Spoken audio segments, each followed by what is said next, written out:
We all know the feeling of having our whole day shifted by just one negative comment.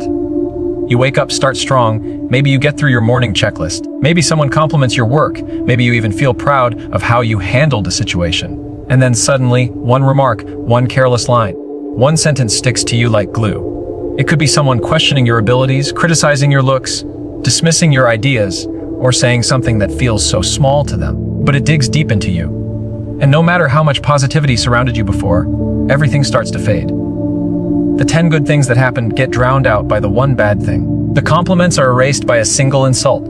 It feels unfair, but it's a very real experience that most of us carry every day. The reason this happens is not because we are weak or overly sensitive, but because of how our brains are wired. Psychologists call it the negativity bias.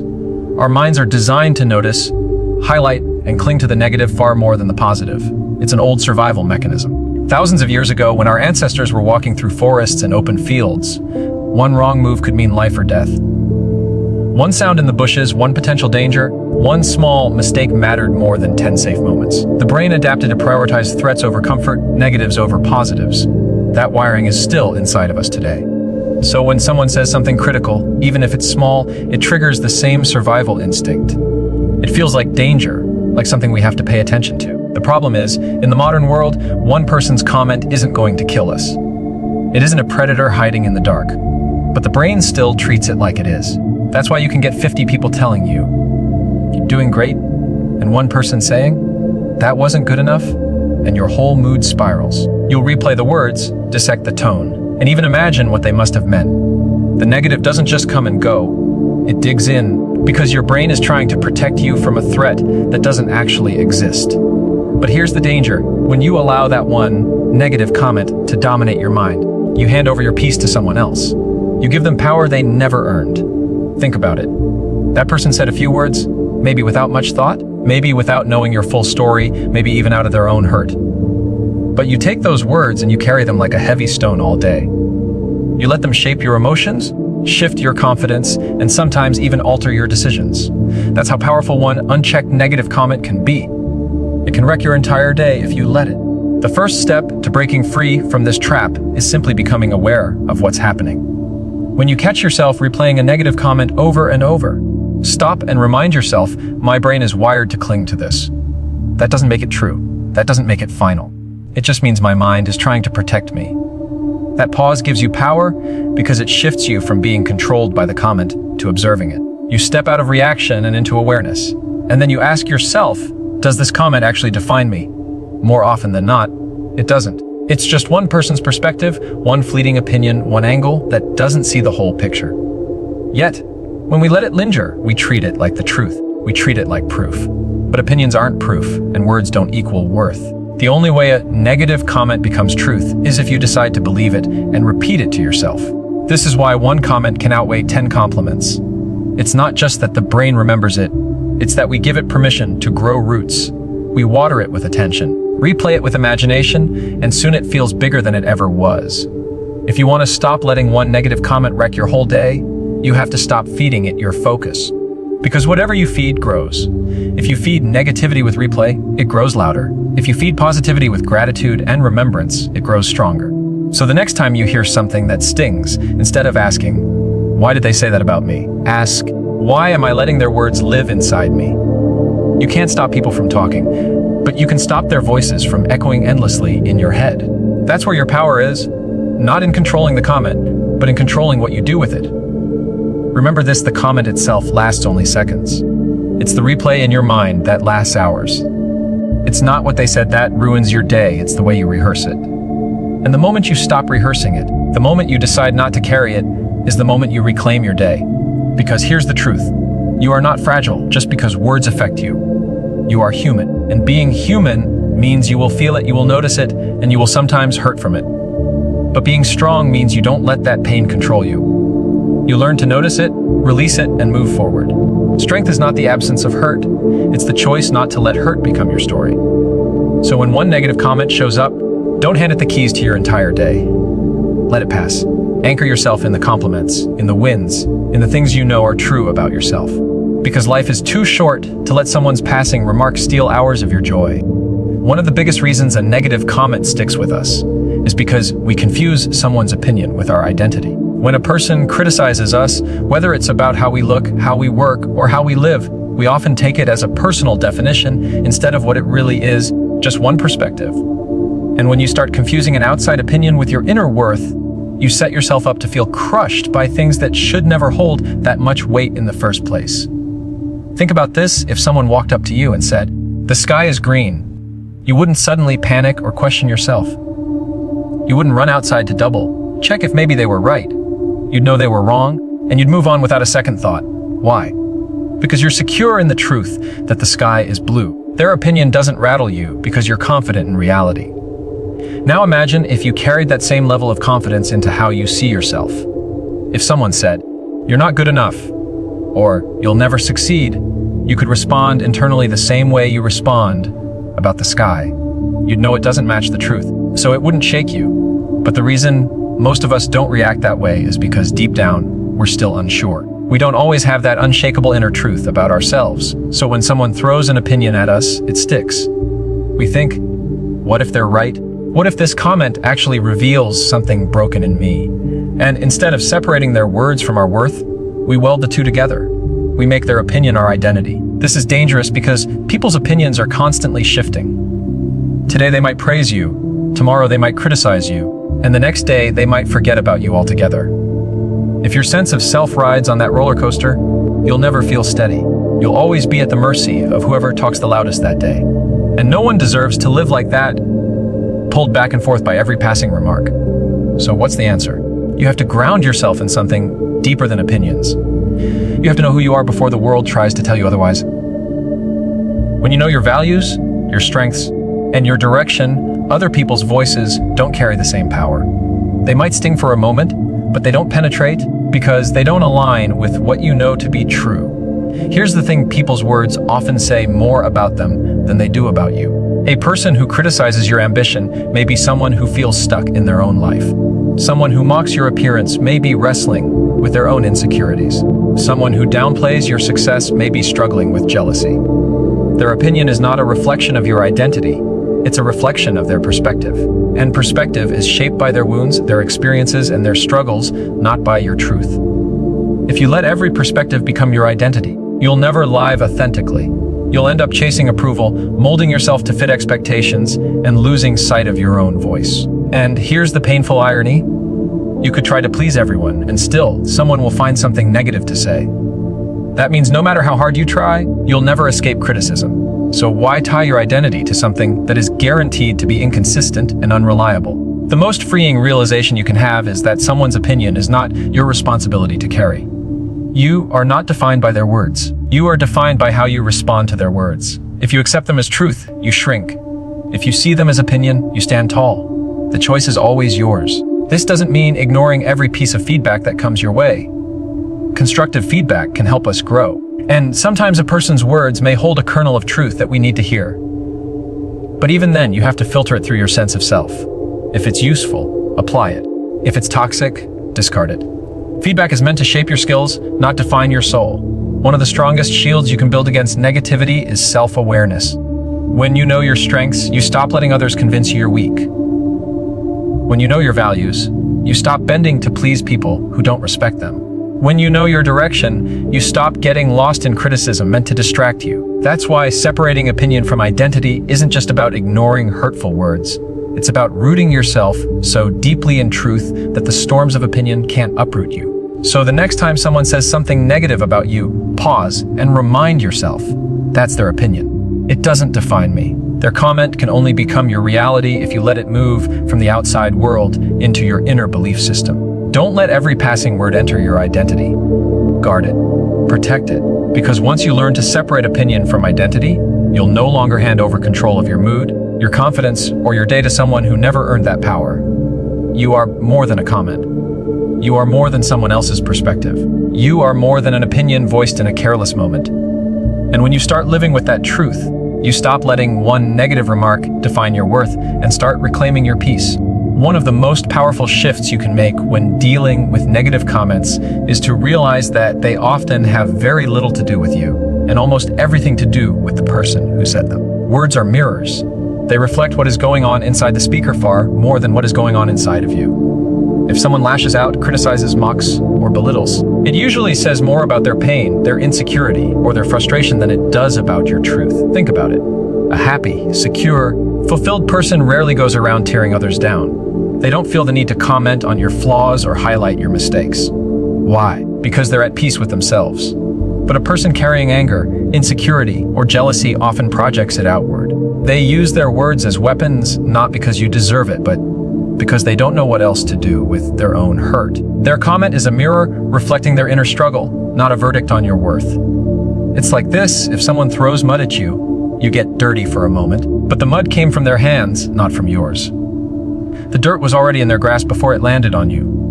Negative comments work the same way. They are simply someone else's dirt being flung outward. When you recognize this, you stop internalizing the dirt as your own identity and instead see it for what it is, a reflection of their state, not yours. Now, this doesn't mean you shrug off every criticism as someone else's issue. Sometimes, as we've said, feedback has truth that can help us grow. But even then, it's important to separate the intention behind the words. Was it said to build you, or was it said to break you? When the intention is to hurt, it's a mirror of their brokenness, not a reflection of your value. Consider the times when people have lashed out at you unfairly. Maybe it was a coworker who snapped at you during a meeting. Maybe it was a friend who suddenly criticized you without reason. Maybe it was a stranger online who left a harsh comment. In each case, if you look deeper, there was usually something going on in their life: stress, jealousy, insecurity, frustration, that spilled out in the form of negativity. You just happened to be the closest target. Their comment was never truly about you. It was about what they were carrying inside. And yet, what most of us do is take their projection and turn it inward. We don't stop to ask, what pain in them created that response? Instead, we ask, what's wrong with me that they said that? That's the trap, the shift from external projection to internal identity. But when you start viewing negative words as mirrors, you break that trap. You realize that just because someone hands you their reflection doesn't mean you have to accept it as your own. This is where empathy can actually become a powerful tool. Instead of letting their words wound you, you can choose to see them as a window into their pain. A critical boss might be carrying pressure you can't see.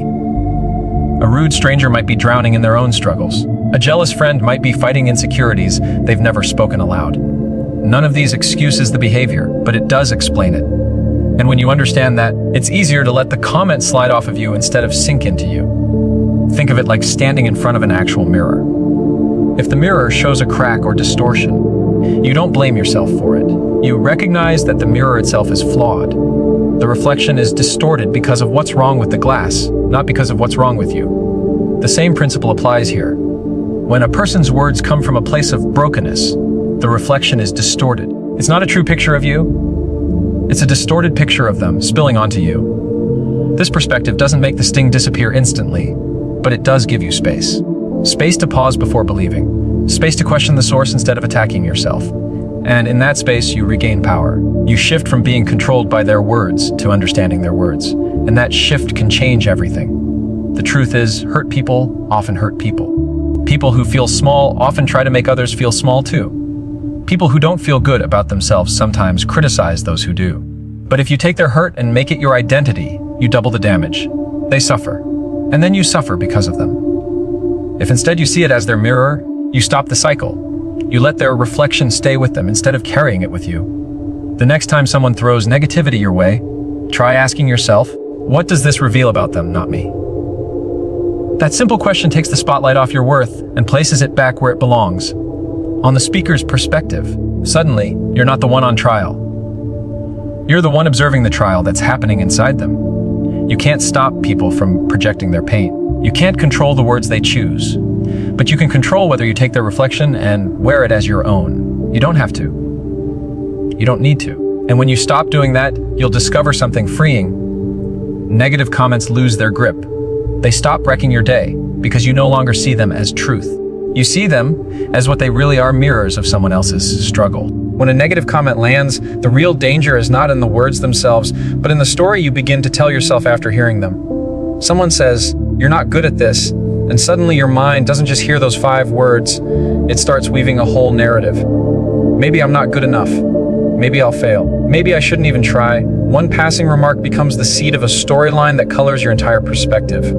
That's the power of the mind. It doesn't just hear, it interprets. And when you let negativity write the story, it can feel like the whole chapter of your day or even your life has been hijacked. But here's the truth. You have the ability to be the author of that story. You can't always control the words that reach your ears, but you can absolutely control the meaning you attach to them. That's what reframing the narrative is all about. It's about catching yourself in that moment when the comet tries to spiral into self-doubt and choosing a different frame. Instead of letting someone else's words dictate your storyline, you decide what the words will mean. Think of a frame around a picture. The same picture can look completely different depending on the frame you place it in. A dark, heavy frame might make the picture feel somber and gloomy. A bright, golden frame can make the exact same picture feel uplifting and valuable. The picture itself hasn't changed, it's the frame that changes how you experience it. A negative comment is the picture. The meaning you give it is the frame, and the frame is always your choice. Let's say someone tells you, "You're too quiet." You could frame that in a negative way, "I must be awkward, people don't like me." Or you could reframe it, "I'm thoughtful. I listen more than I speak." That's a strength. Notice how the comment itself hasn't changed, but the meaning you give it transforms how you carry it. One version shrinks you, the other empowers you. This isn't about ignoring reality or pretending that hurtful words don't sting. It's about refusing to let someone else hold the pen when it comes to writing your inner narrative. It's about saying, yes, I heard those words, but I decide what story they tell about me. You become the author instead of the victim. Reframing is also about context. Sometimes what feels like a criticism is actually a clue. Someone says, "You're stubborn," and maybe they mean it as an insult. But reframed, it could mean you're persistent, determined, unwilling to give up when things matter. Suddenly, what was meant to tear you down becomes a reminder of a quality that makes you resilient. The story changes not because the words changed, but because you chose a new angle. Think of the great inventors, creators, and leaders throughout history. Nearly all of them were told at some point that they weren't good enough, that their ideas wouldn't work, that they should stop trying. If they had framed those comments as the truth, we wouldn't have their contributions today. Instead, they reframed the narrative. They heard, "You can't do this," and turned it into, "Watch me." They use negativity as fuel, not as evidence of failure. This is why reframing is so powerful. It puts you back in control. Without it, you hand the pen over to the critic. With it, you take the pen back and say, "I'll decide what this means." And often, the most empowering frame isn't even about you, it's about them. When someone says something hurtful, instead of writing the story, "I'm not enough," you can write the story, "They must be hurting, that's why they said it." Now the comment doesn't diminish you, it reveals something about them. Reframing is not denial. It doesn't mean pretending you're unaffected. It means consciously shifting the meaning so the comment doesn't anchor you to a false identity. It's like redirecting a river. You don't stop the flow of water, but you guide it into a channel that nourishes instead of floods. The energy of the words is still there, but the direction is yours to choose. And here's the beautiful part. The more you practice reframing, the quicker it becomes. At first, you'll notice yourself spiraling into the old narratives. "I'm not good enough. I always mess up. They must be right." But with practice, you'll start catching those thoughts mid-sentence. You'll pause and say, "Wait, what if this means something different?" That moment of awareness is the turning point. You begin to reclaim your power one frame at a time. The next time someone criticizes you, try asking yourself, "How else could I see this? What's another frame that empowers me instead of weakens me?" That simple question opens the door to a different story. And once you start writing new stories, you stop being defined by passing remarks and start being defined by the meanings you choose. So yes, words can wound, but they can also teach. They can reveal, they can strengthen. The difference lies in the frame, and the frame is always yours to choose. One of the most overlooked truths about dealing with negativity is the importance of where you place your focus. Every single day, you are bombarded with hundreds of inputs, comments, glances, reactions, situations. Some of these are positive, some neutral, and yes, some negative. But here's the catch, your mind doesn't treat all of them equally. It gravitates toward the negative like metal to a magnet. One unkind comment can outweigh 10 kind ones. That's human nature, it's how we're wired. But just because your brain tends to focus on the negative doesn't mean you have to leave it in charge. You can take back control of your attention. Imagine this. You walk into a room where 10 people smile at you warmly, but one person frowns. At the end of the day, what sticks in your mind? The frown. You replay it, analyze it, wonder what you did wrong. You forget about the smiles. That's how a single negative comment wrecks your day, by stealing the spotlight. But the truth is, you have the power to redirect that spotlight. You can choose what gets center stage in your mind. You can choose to let the smiles matter more than the frown. Shifting your focus doesn't mean pretending the negativity doesn't exist. It means not giving it more weight than it deserves. Think of your attention as a currency. Whatever you spend it on grows in value. If you spend it on the one hurtful remark, that comment becomes more powerful. But if you spend it on the encouragement, the progress you've made, the kindness around you, then those things grow stronger in your mind. The negative doesn't disappear, it just stops running the show. This is where gratitude becomes a tool, not just a concept. Gratitude isn't about ignoring what's wrong. It's about actively focusing on what's right. It's about training your brain to notice the good that often goes overlooked. When you build the habit of gratitude, negative comments don't hit as hard because your attention isn't starved for positive input. It's already fed with abundance. Let's make it practical. Someone says, "You're not good at your job." That stings. But instead of looping that sentence all day, you could shift your focus to the things you've accomplished, the projects you've finished, the problems you've solved, the skills you've grown. The comment may still linger, but it doesn't dominate because your mind is filled with proof that contradicts it. The same principle applies to relationships. Maybe one friend makes a harsh remark. Instead of letting that single voice define your worth, shift your focus to the friends who support you, who believe in you, who speak life into you. You don't need everyone to validate you. You just need to stop letting the minority of voices overpower the majority of truth. Focusing on the positive doesn't just change how you feel in the moment, it changes how resilient you become long-term. Negativity loses its grip because your mind is trained to find balance. You stop seeing one critical voice as the entire story. Instead, you place it in context, one perspective among many, and usually not even the truest one. Of course, this takes practice. The first few times, your brain will want to cling to the hurt. It will keep replaying the words that stung. That's normal. But each time you catch yourself and gently redirect your focus toward what's working, toward what's good, toward what's true, you weaken negativity's hold. Over time, it stops being your default. Instead of marinating in negativity, you start noticing positives without forcing it. Think of it like a muscle. At first, gratitude and positive focus feel weak. Negativity feels stronger. But the more you exercise the muscle of shifting focus, the stronger it grows. Soon it becomes second nature. Someone criticizes you, and yes, you feel it, but then you naturally shift. That's one comment. Here are 10 truths that outweigh it. You don't deny the hurt, but you don't let it dominate. And here's the real beauty. You begin to reclaim your day. One negative comment doesn't get to wreck it because you've decided your focus belongs elsewhere. You stop giving away the power of your peace. You stop handing the steering wheel of your emotions to whoever decides to say something careless. Instead, you drive. You decide. You place your focus where it fuels you, not where it drains you. This shift is not about toxic positivity. It's not about pretending everything is fine when it isn't. It's about perspective. It's about refusing to let one shadow cover the entire sky. It's about remembering that light always outnumbers the dark if you're willing to look for it. So the next time someone's words threaten to wreck your day, pause. Ask yourself, where am I focusing right now? What am I giving weight to? Then choose differently.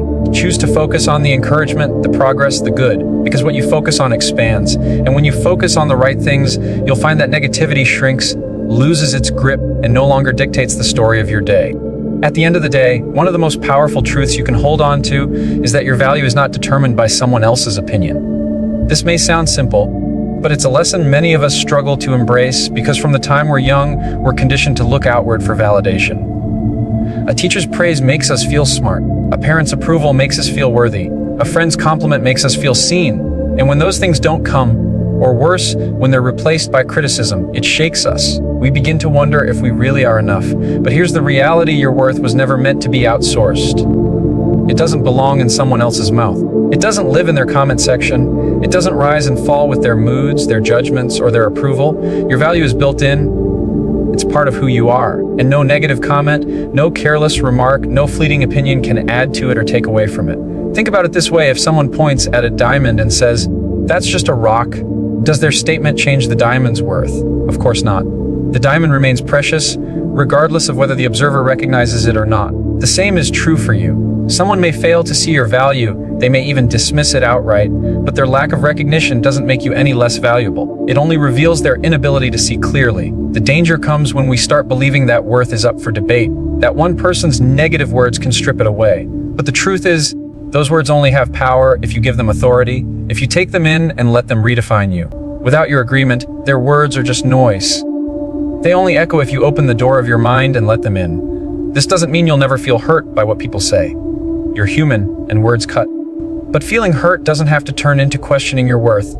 There's a difference between feeling the sting of a comment and letting it rewrite your identity. One is temporary pain, the other is permanent damage. You can acknowledge the pain without surrendering your value. Anchoring your worth within yourself means creating a foundation that isn't shaken by every gust of wind. It's building your confidence on truths that don't change. The effort you've put in, the growth you've experienced, the unique qualities you bring to the world. These are constants, not variables. They're not subject to someone else's mood or opinion. Think of a tree planted deeply in the ground. Storms will come, winds will blow, some branches may even break. But the roots hold firm. Your self-worth must be like those roots, anchored so deeply inside that no storm of words can uproot it. The deeper the roots, the less the external weather can shake you. Of course, this is easier said than done. We live in a world where comparison is constant, where voices are loud, where opinions are everywhere. Social media alone gives people endless opportunities to comment, critique, and tear down. If your worth is tied to all of that, you'll never find peace. But if your worth is tied to something unshakable, your inner knowing, your own recognition of your value, then none of those outside voices can topple you. One practical way to strengthen this is to remind yourself daily of who you are apart from what others say. Write down your strengths, your progress, your victories, no matter how small. Keep a record of the truth so that when a negative comment comes, you have a reservoir to draw from. Instead of scrambling to question yourself, you can turn back to that foundation and say, "No, I know who I am, I know what I bring, I know my worth." And remember this, not everyone's opinion even deserves space in your life. If someone hasn't walked in your shoes, if they haven't invested in your journey, why should their words define it? Not all voices are equal. Some are simply noise, and learning to tune them out is part of protecting your peace. Your worth doesn't rise with a compliment, and it doesn't fall with a critique. It's constant, steady, and unchanging. The only variable is whether you believe that or not. When you do, negative comments lose their destructive power. They may sting, yes, but they don't stick. They bounce off because they never find an opening in your identity.